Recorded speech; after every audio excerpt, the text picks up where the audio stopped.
You've just stepped into the only place where Hornets sting, Panthers growl, and 49ers try not to blow a fourth quarter lead. Welcome to the Buzz and Roar Show, hosted by a guy who loves sports named Ethan. We're talking Queen City sports with just the right amount of bias and way too much caffeine. Let's get it going.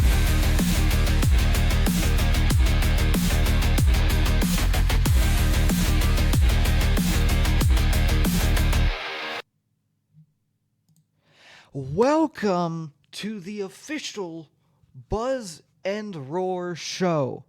The time is now, guys. The time is now. The new format for the Buzz and Roar Show is here, which should make one number. I mean, I already talked about what it should make, but number one, it should make the episodes way shorter, and it should make it way better for new viewers to come in and enjoy me yap about Charlotte, North Carolinian sports for 30 minutes to 40 minutes every single day.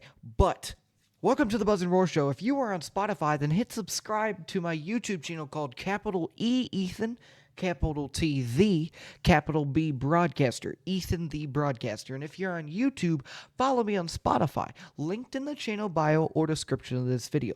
Before we start, I have a fun game I do before it starts if you're new here. Here's how it works. Either one game for viewers on a phone call every episode, or a short game for myself to play if no viewers are here. Sports related every single time. So I actually don't have anyone here today. If you would like to personally be a part of this short and fun game to get us started every day, email me at all lowercase, ethanthebroadcaster@gmail.com. That is ETHANTHEBROADCASTER at gmail.com. Or click the email page in my YouTube channel's main description. Oh, and I have an Instagram account for the podcast now. It is all lowercase at Buzz and Roar Show. Once again, all lowercase at Buzz and Roar Show. Anyways, let's go ahead and start it off now. Let's dive into the show with a game to start us off. It's kickoff time here on the Buzz and Roar Show. Who's ready? I know I am.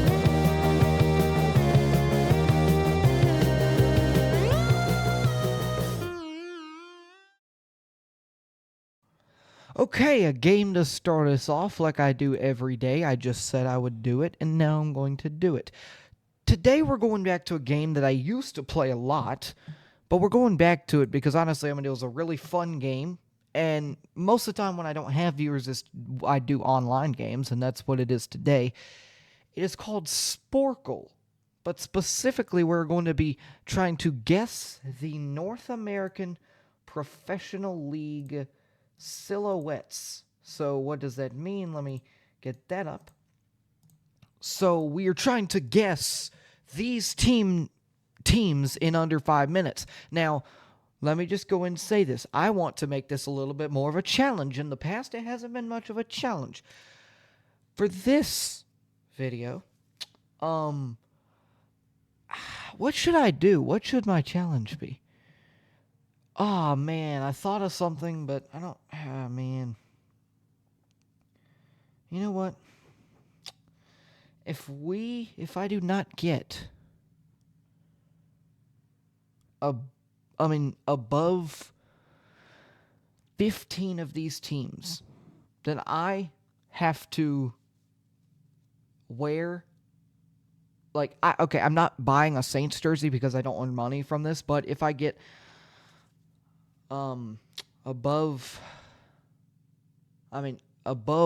below 15 points score on this out of 32, then I personally have to spend. No, geez, I apologize. I do not have to spend anything. I have to tape a Saints logo to my Panthers jersey, which is torture for me. But I thought of that. And I mean, I will do it if it worst comes to serve. I will do it. In fact, let me just go ahead and get it printed out. I'll do it today if I don't get it above. If I don't get it above, I'll just go and print one out. Because there's a printer right there. I'll go and get some tape. I'll go and get the logo printed, and I will tape it to this Panther. This actually isn't a Panthers jersey, but it's a Panthers Hawaiian shirt. It's actually really cool. Spotify viewers, go check out my YouTube channel and you can see it. But, of course, you can't see. If my hat keeps hitting this all episode, should I just take it? No, I ain't going to take off the Hornets hat. I just got to stop moving so much. So let me just bang, bang. Yeah, okay, great. So it should be printing right now. So hopefully I won't have to wear that. Yeah, it's printing. Okay, hopefully. Golly, I hate the Saints. Really? Why did I just think of that? Okay. Because, I mean, we just lost to the Saints, and that really sucks, Anyways, let's go ahead and go. 3, 2, 1. I already see something that I know, so I will say I think I'm going to get above 500. 3, 2, 1, go. Okay, so, oh gosh, I have to go in order? Ah, man. Okay, no. Vikings. That's the Vikings. Mets. Oh, wow, it's not the Mets. Oh, gosh, I need to get above 15. I'm just going to skip because that's the Avalanche. I was about to say if I don't know how to spell that. The Kings. Wow, that's not the LA Kings. Okay, let's skip both of those. Seahawks. Sharks. Ah, geez, the Saints logo is almost printed. That's the Knicks. I do know that. That is the New Jersey Devils. That is the Vancouver Canucks. Wait, Canucks. The next one is the Miami Dolphins. Then, what could that be? I don't know. Baltimore Ravens. That's easy. Go Hornets, baby. That's the Charlotte Hornets. Oh, man, is that the Carolina Hurricanes? Because y'all know, I mean, I've said in the past I'm a big Hurricanes fan. Miami Marlins. I actually went to the Canes game the other night. You know what? This is really easy. I'm going to up it to 20 teams. I have to get above 20 teams. There's 3 minutes left. Or else I have to tape a thing to my chest. Ah, geez, I don't know what that is. The next one's the Red Wings. This is going to sound dumb, but could that be the Fever? No, it's probably not. Red Boston. Oh, geez. The Minnesota Wild. Oh, gosh. The Oklahoma City Thunder. You know what the worst part is? I don't know if I'm actually going to get above 20. The Penguins? Because it's not on 20, it's like above 20. The Flyers. That's the Rams. I have to get... Oh, wait. That's the Jaguars. Okay. So, 2 minutes left.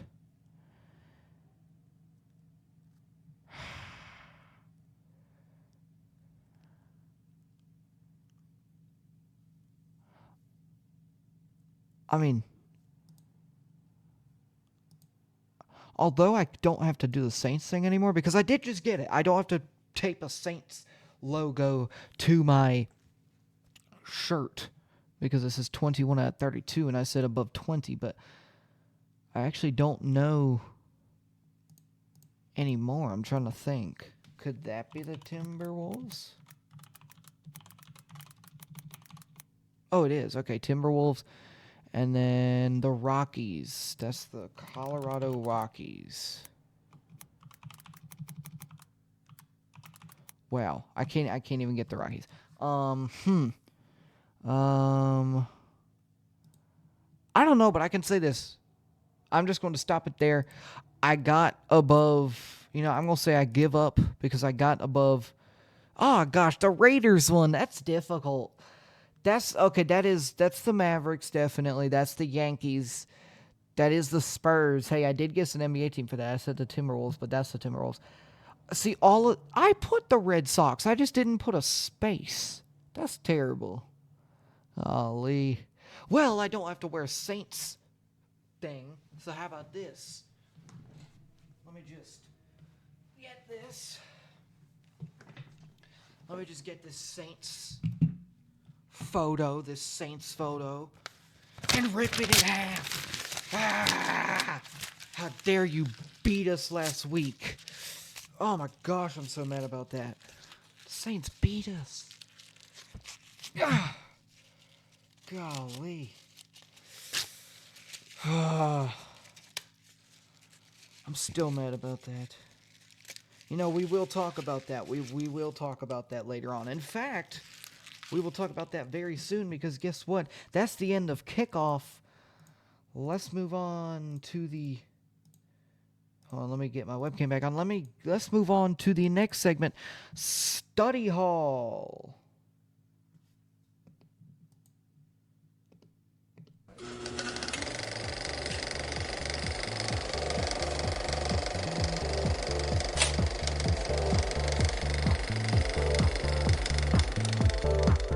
Welcome to Study Hall. We're hitting the tape and breaking down the plays that matter. Let's go straight into the coach's office, insert the tape, and review some film. Let's roll the tape and see what really happened.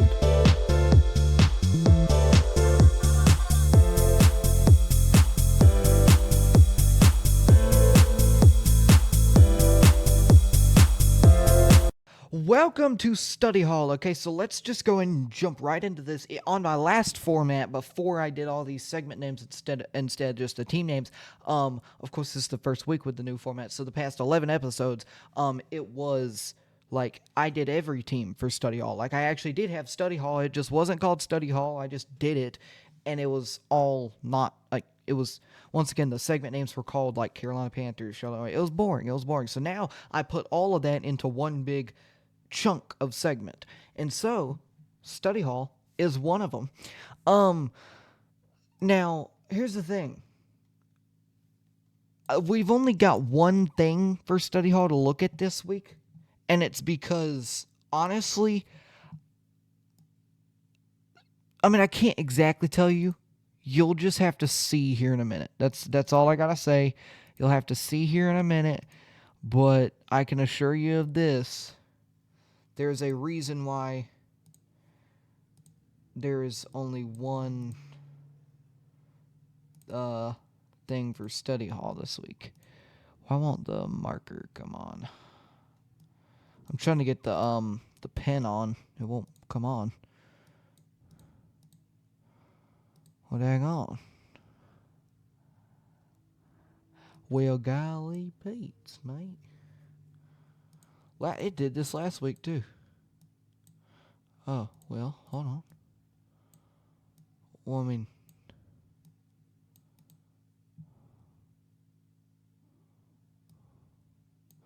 Huh.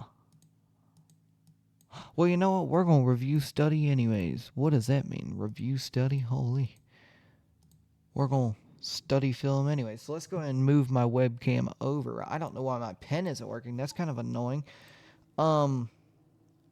But yeah, I mean, I'll get that fixed next episode. That's kind of annoying. But we are going to go and move to my webcam to right there. Honestly, I should probably get two webcams so that I don't have to keep moving them, but that's besides the point. So here is what I was saying. So that's my notes, golly. Don't want to show them. So I actually, not only do I only have one team for Study Hall this week, I've only got one thing to talk about this week for Study Hall. And it's because, honestly, there isn't necessarily much to talk about. Because once again, some of my other segments make the other stuff fit in, if that makes sense. Like, I don't want to talk about it in Study Hall if they shouldn't go in Study Hall. But, so, there's only one play that we're looking at this week for Study Hall, and it is 49ers basketball, literally the first play on the highlight reel for this game. And it is right here. Let me see if I can actually slow it down a little. I can't. I cannot slow it down. Watch how he... Let me just keep unpausing and pausing. Watch how he, it's a pick and roll here if you look. Because 49 gives the screen, then rolls back over instantly. But watch his eyes. And I talk about the player's eyes all the time, but it really is a big factor into the game. Every week, no matter what sport it is, your eyes are like a key part. Watch his eyes. His eyes are actually right to the basket almost looking like they're going to shoot it and not on 49. But you know what he does? They're still on the basket. Still on the basket. But then last second, did you see that little cut? Last second. And I mean last second. He just, bloop. Like, look, he's still looking at the basket here, by the way. If you really look, he's still looking at the basket. It's like a fake shot almost, like a pick and roll fake shot. And then last second, I mean like the last instant of a moment, he just looks back to the center, gives it to him, and an absolute slam for 2 points. And honestly, just once again, great play there. I mean, that could not have been executed better. It really couldn't have. But once again, that's it for this week for Study Hall. There's not, I mean, I'm not just saying that. There really isn't anything else. But I mean, just the fact, I mean, it really is just a great play by him. And I think that, I mean, that's just a great play by this 49ers team to do it so perfectly. Anyways, let's go ahead and go on to, once again, let me move my camera. So shocking. I'm sorry, y'all. That's one other thing I need to fix. There's still stuff that I need to fix for this. But, I mean, we'll be perfect one day. Okay, let's go to instant replay.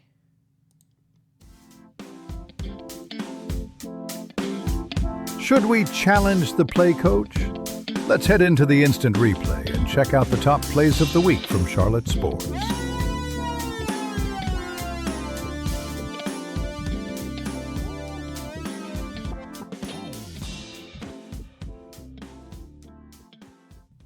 Okay, it is instant replay. There are some big moments I want to go over. So this is this is why I didn't put these on the study hall, because instant replay is kind of like a study hall, but for big moments, like absolutely big moments. Study hall is just for, studying the film, looking at some crazy plays, blah, blah, blah. But this is for like absolutely insane plays that shouldn't have happened, blah, blah, blah.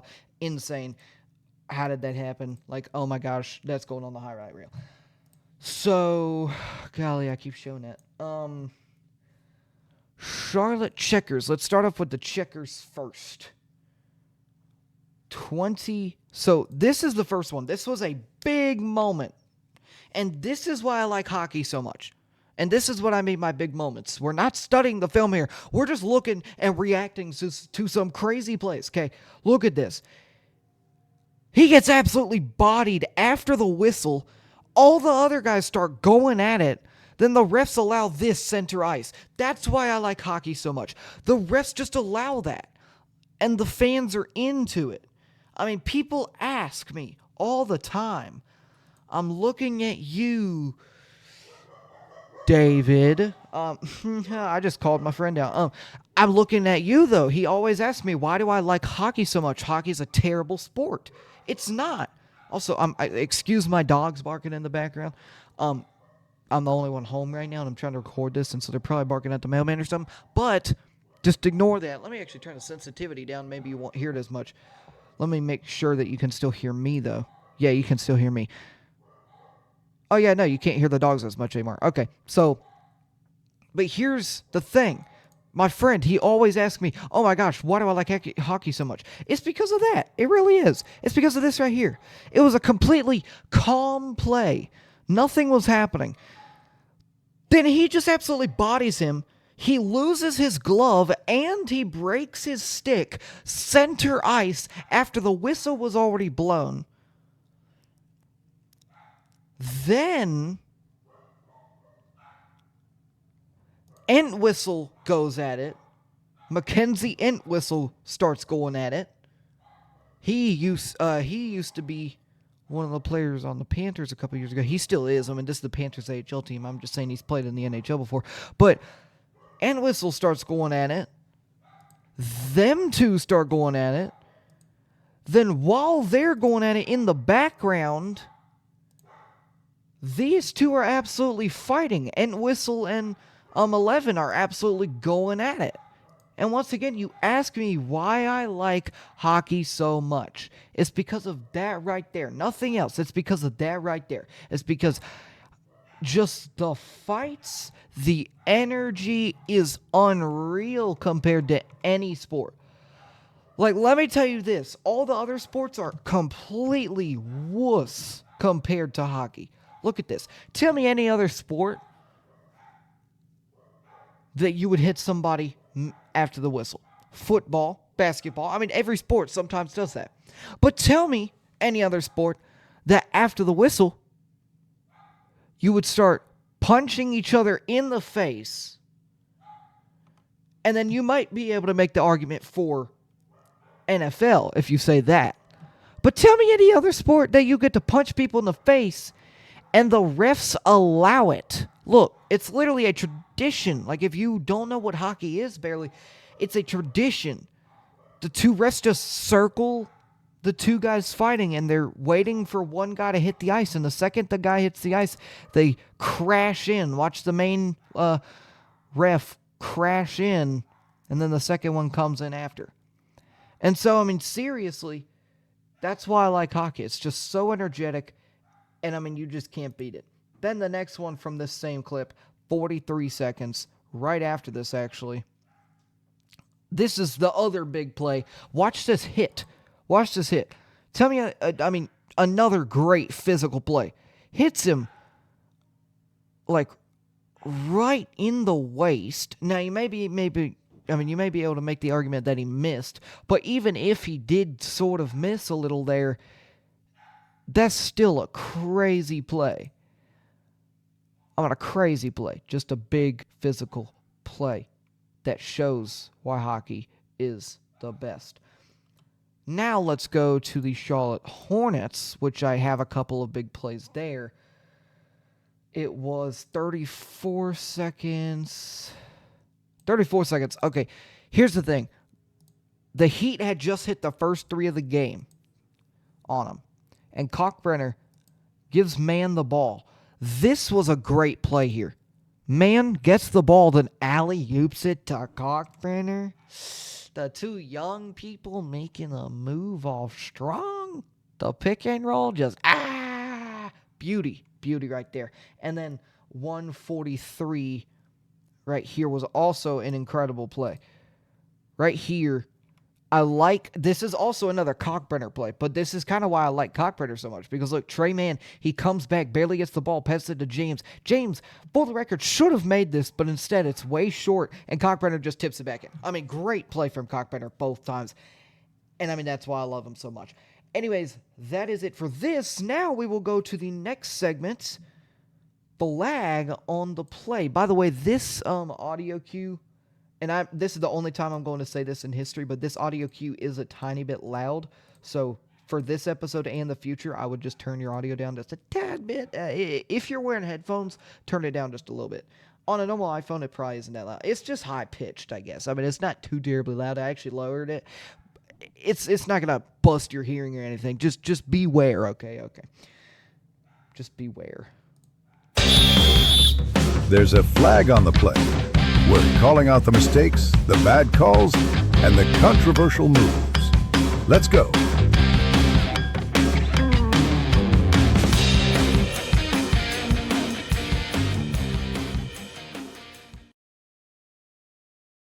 Okay, so we're back to more film, but once again, it's a different style of film.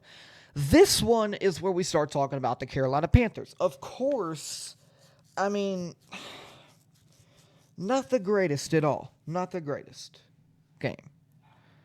But I will give more thoughts later on, so just give me a minute. But right now, we're just looking at two plays that, in my mind, I was thinking, how did the defense allow that? Number one, best cornerback in the league, by the way. Like there was a poll the other week that said J.C. Horn is the best cornerback in the league. And by the way, before I play this clip, this happened twice this game. I'm not going to show you the second one because honestly I couldn't find it, but this happened twice. Both for touchdowns. Look at this. J.C. Horn, best corner in the league arguably, gets absolutely beat, falls to his butt by Roma Dunze. And I mean, you can't make the argument that he got pushed down. I get there's a lot of pushing and shoving there, but that is a football play. Roma Dunze barely tapped him. J.C. Horn just fell. Roma Dunze was going fast, and J.C. Horn absolutely just cooked him. And I mean, if you are considered one of, if not the best corner in the league, then you should be able to make that easy of a play. You should. It should not be that hard to make an easy play like that. It shouldn't. It was 3rd and 7. We needed it, honestly. I mean, second quarter, we were down by, we were up by 4. I mean, it would have been great if we got it there, but no. Roma Dunze beats him so hard, and then honestly, Lathan Ransom possibly could have tackled him there, but I guess, he just admitted that the play was over because J.C. Horn is kissing the ground. He's kissing the ground. And then the second one is 3:59. This is another stupid defensive play by the Panthers that I don't know how it got allowed. Just stupid. Listen, if you once again, the Panthers defense has been really heavily ranked the past couple weeks. If they have got one of the best corners in the league, one of the best safeties in the league, one of the other best corners in the league, one of the best defensive lines in the league, you should be able to eventually make that play. You should. You should be able. Sorry, there was a window cleaners or something at my house right now. But you should eventually be able.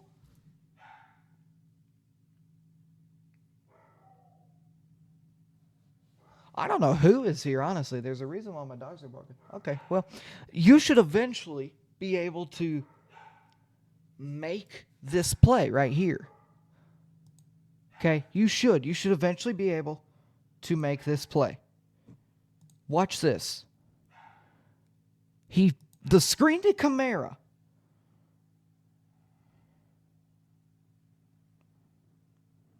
Give me 2 seconds.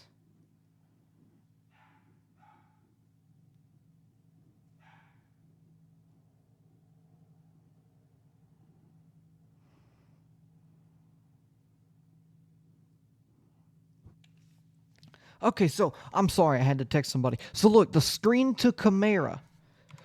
Once again, if you've got one of the best defenses in the league, you should easily be able to make this play. Look, Kamara gets the screen, runs right to the right of him. Now, if you see when Kamara catches this ball, watch this. Kamara catches this ball. We've got one guy on the ground. But look, there's 1, 2, or 3 because there's a safety back here, and 4 right here if you look behind it. But look at this. Not one of them could tackle him. And he gains more than almost 25 yards. Just an insane play. You got to make those tackles. Insane play by the Saints and Alvin Kamara, but just seriously, you got to make that play. Okay, and now we're going to our next segment, crunch time.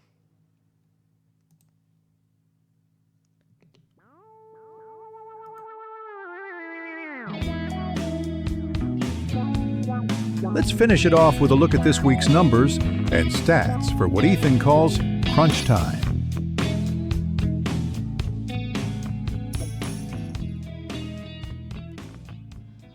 Crunch time. Okay, so here we go. This is where I actually get more into depth. Of course, not for long, because my goal for this new format is to make the episode shorter, so I'm not going to be talking for long still, but I'm going to go over all of the teams that I cover. So, here we go.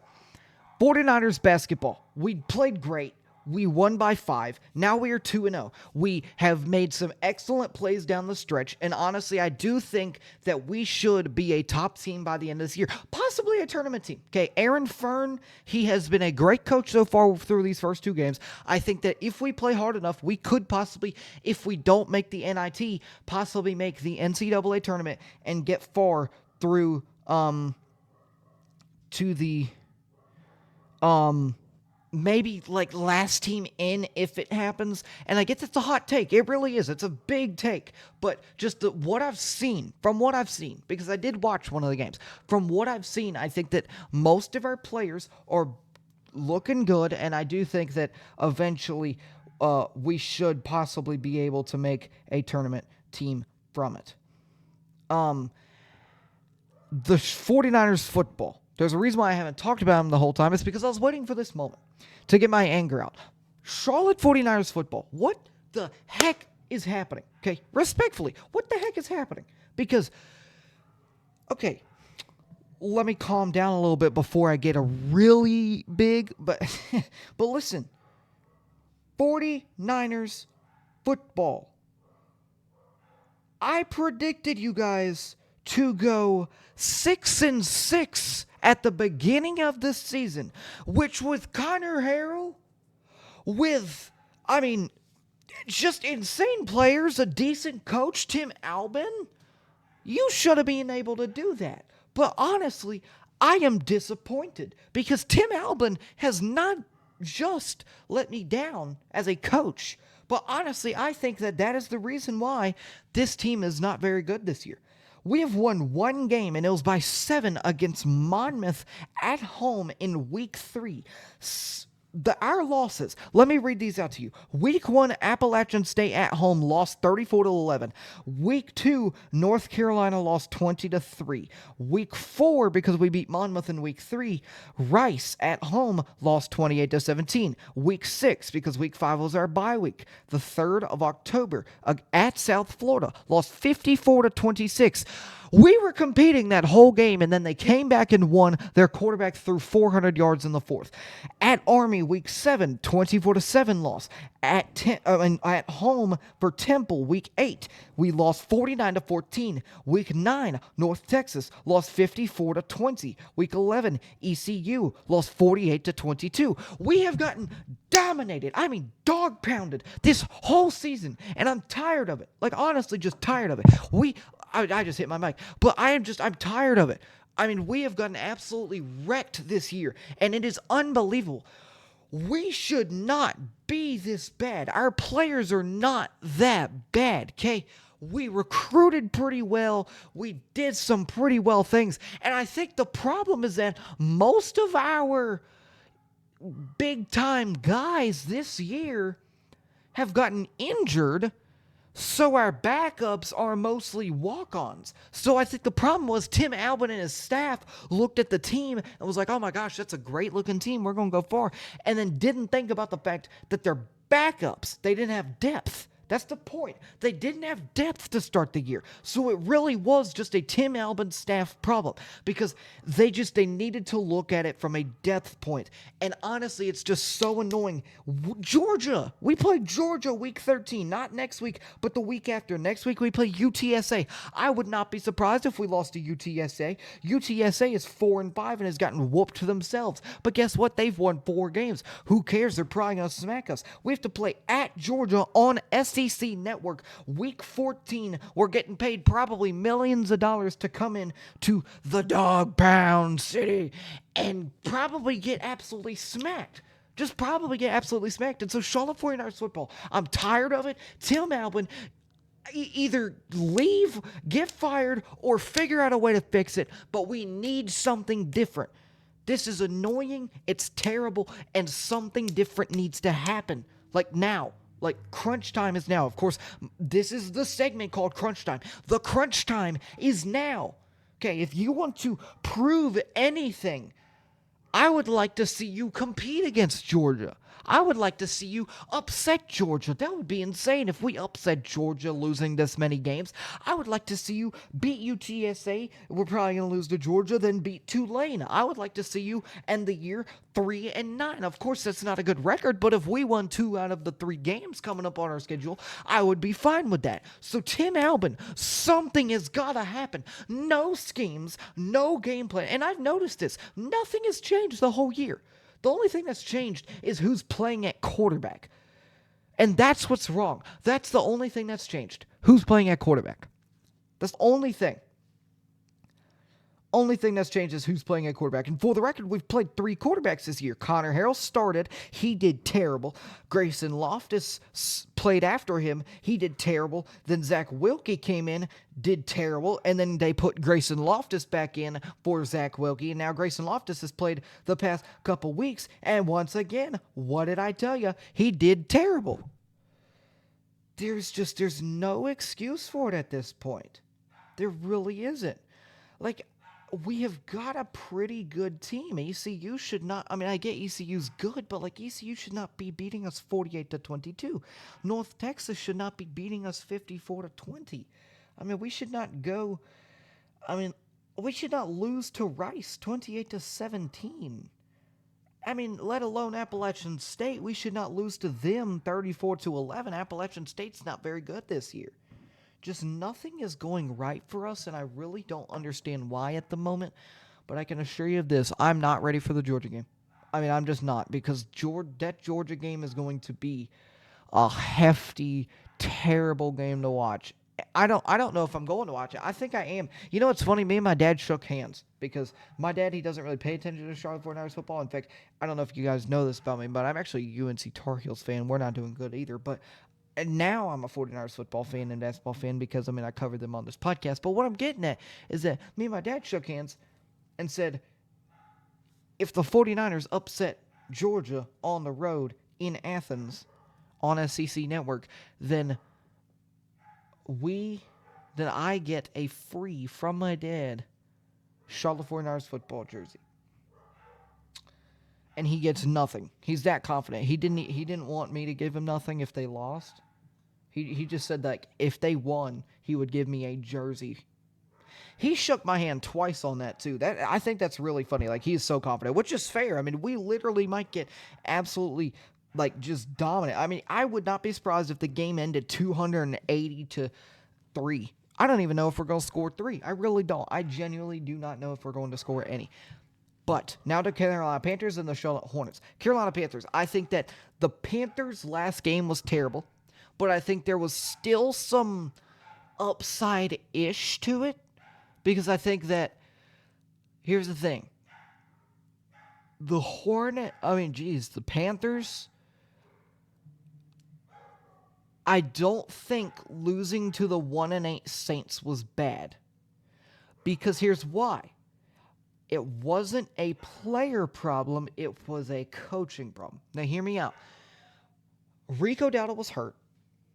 He was hurt that whole game. He had I don't even know. I think it was his hamstring. But he played anyways.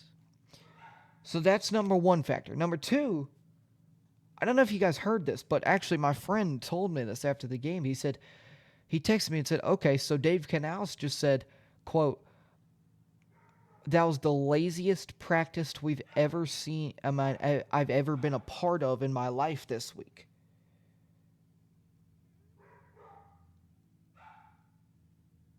And he said, there's a reason why that we lost this, because honestly, I mean, just they didn't expect the Saints to come in, and that's how upsets happen. That is how upsets happen. Upsets happen because they thought it would be an automatic win. That is how upsets happen. That is how upsets happen.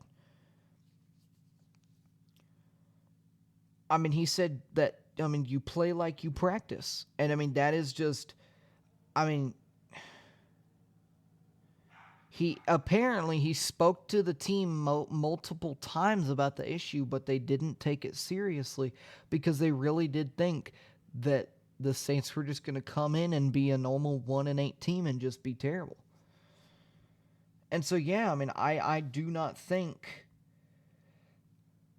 that... Oh, gosh, I just yawned.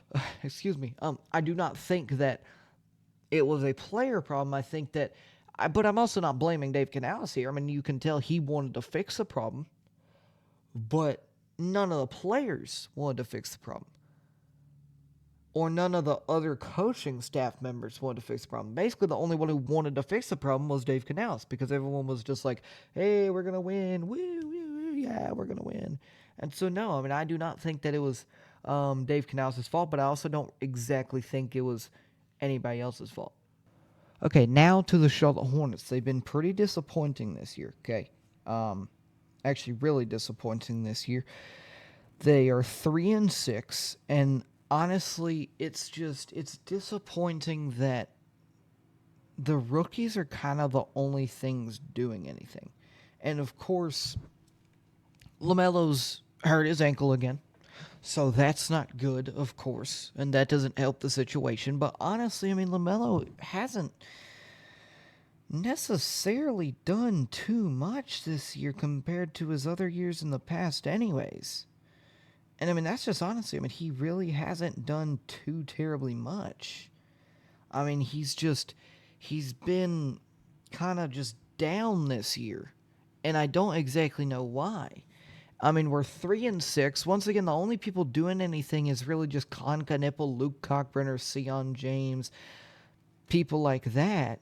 And I mean, I don't exactly know why. I mean, it's kind of just seeming like a rookie team. It's kind of just seeming like the Portland Trailblazers from a couple years back. And so I mean, it's really disappointing. But I mean, of course, I mean, the Hornets and the Panthers both are two disappointing teams the past week. However, the Panthers are really not that disappointing, but the Hornets, they are very, very disappointing at this very moment in time.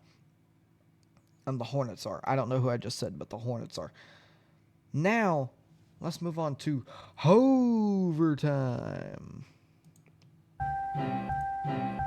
This is Overtime, where we go beyond Charlotte, bring in special guests, and finish the show off strong.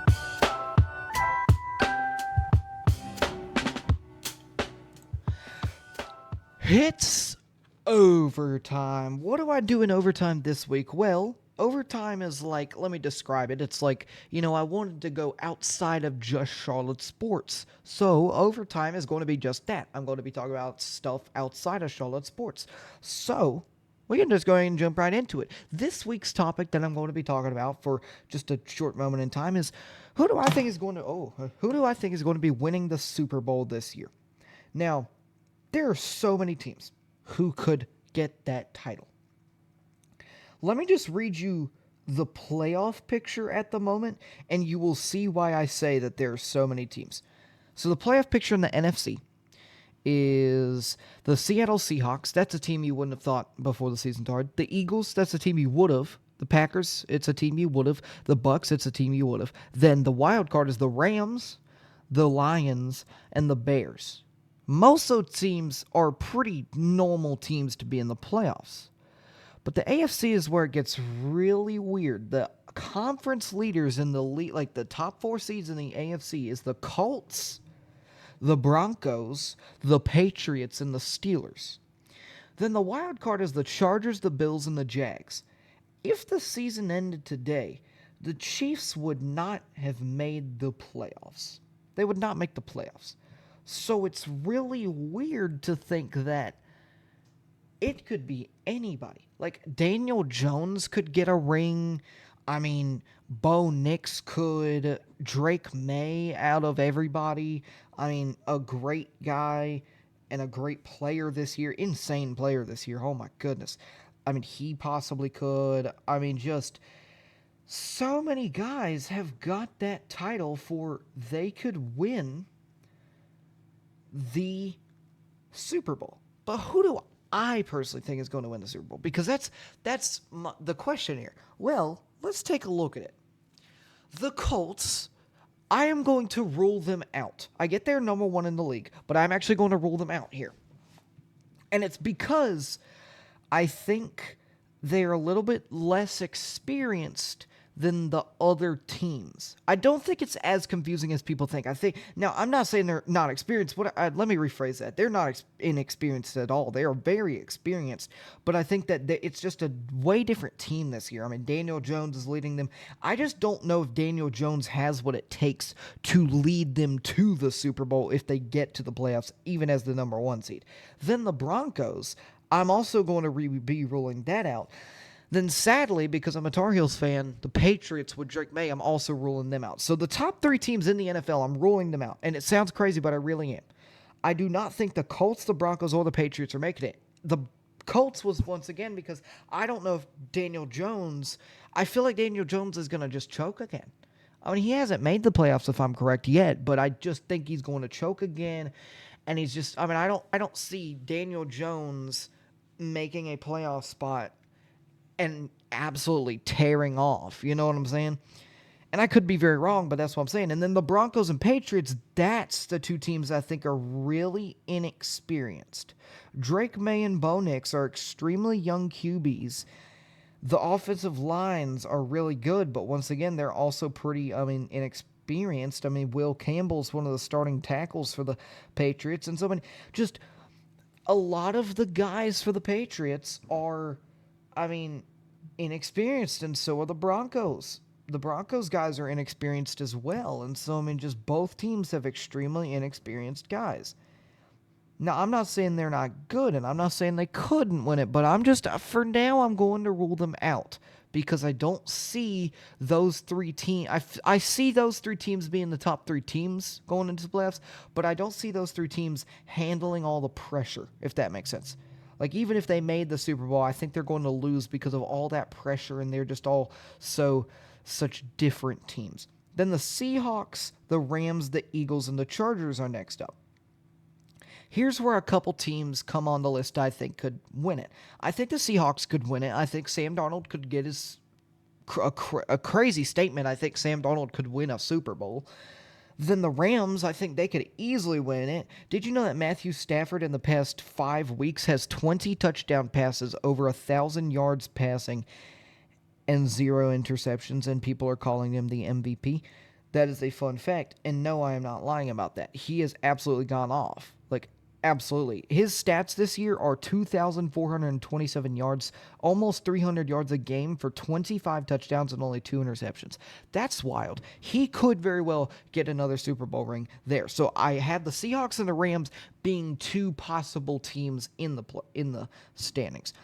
Then the Eagles, I'm not ruling them out. I think that they are a team that very well could, and I think that they very well are a team that, once again, could. I just don't know, will they? The Chargers, I feel like they always are so good, but then we just have to rule them out because, they just lose the first round.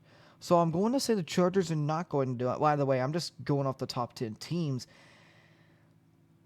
Then the Packers, the Bucks, and the Bills. I think honestly all 3 of those teams could win it. Now the question is, who do I think is going to make it on the NFC and AFC side? The AFC side, I think, is decently easy. I've already ruled off the Colts, the Broncos, and the Patriots. Who else could get there? Well, the Steelers could, the Chargers could, the Bills could, the Jaguars could. I don't think it's going to be the Jaguars. Rule them out. I don't think it's going to be the Chargers, like I said earlier. So it's up to the Steelers or the Bills. It seems like Josh Allen always finds a way to lose. So I am going to say either Josh Allen or Aaron Rodgers is going to get to the Super Bowl. Here's what I want to see. I want to see Aaron Rodgers get it. But I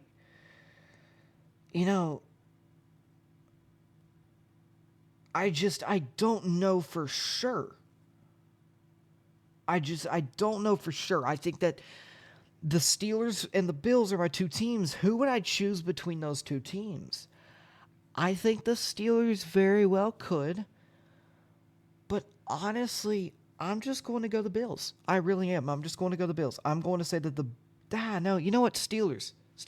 My pick is the Steelers make it to the playoffs and make it to the Super Bowl. Then, the NFC side is where it really gets confusing. The Seahawks, the Eagles, the Packers, the Bucks, then the Rams, the Lions, and the Bears. I already told you, I think the Seahawks, the Eagles, the Packers, the Bucks, all 7 of those teams could, easily make the Super Bowl. Because the Seahawks could, the Eagles could, the Packers could, the Tampa Bay Bucks can, the Rams can, the Lions can, the Bears can. However, let's rule some out. 7 teams. There's the Seahawks, the Eagles, the Packers, the Bucks, the Rams, the Lions, and the Bears. Let's finish this off strong. I have the Steelers making the Super Bowl on the AFC side, or the Bills. Let's just put them out there too. I mean, the Bills could, but right now I have the Steelers making the playoffs on the AFC side. Then I think the Seahawks could. The Eagles, I'm going to rule them off because I feel like it's just such a competition this year that I think they could be a team who could make it. Then the Packers, I'm rolling the Eagles off. The Packers, I'm rolling them off. The Bucks, I'm rolling them off. The Rams, I'm not. The Lions, I'm not. And then the Bears, I am. So that leaves us with the Seahawks, the Rams, and the Bears. The Lions. I'm rolling off the Lions. And then I'm rolling off... Gosh, that's tough. I'm rolling off the Seahawks. And it's because I don't know, once again, I don't know if Sam Darnold in his first ever year with all that pressure, kind of like Daniel Jones, I don't know if Sam Darnold with all that pressure. We saw with the Vikings. We don't know if he's going to do good with all that pressure in his first year. So I'm going to say the Rams against the Steelers in the Super Bowl. And I think if that happens, if Matthew Stafford continues that, I think the Rams just win another ring. honestly.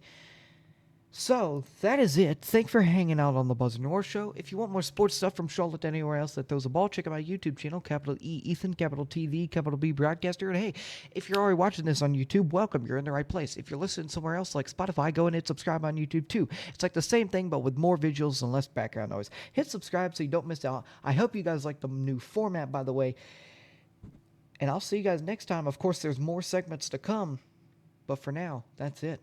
I'll see you guys next time on the Buzz and Roar Show.